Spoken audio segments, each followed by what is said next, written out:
जैसे मुझे तो गुस्सा आता ही नहीं।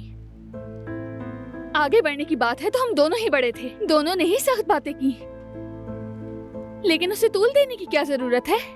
ऊपर से बात को भी घुमा रहा है वो। इसका तो भरोसे से कोई ताल्लुक ही नहीं बनता। मैं तो बस ये नहीं चाहती थी कि जेहान किसी मुश्किल में पड़े।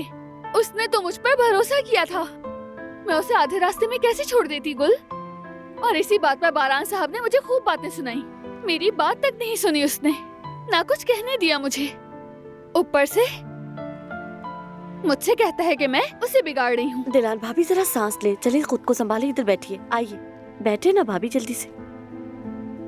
हाँ देखिए, आपकी नाराजगी भी वजह है, मैं समझती हूँ, लेकिन क्या थोड़ा सा बारान भाई की तरफ से भी नहीं सोचना चाहिए? उन्हें अभी अभी पता चला है कि जेहान अमेरिका जा रहा है। ये कोई मामूली सी बात तो नहीं है ना।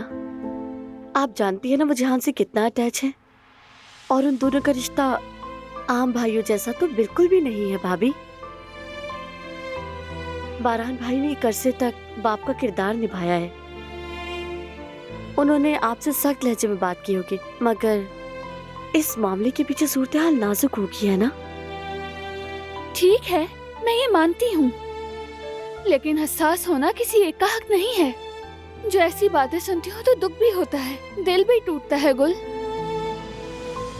खैर, मुझे नहीं लगता कि मैं गलत हूँ। बात बढ़ाने का फायदा भी नहीं। अगर वो मुझसे माफी मांग ले तो बात खत्म।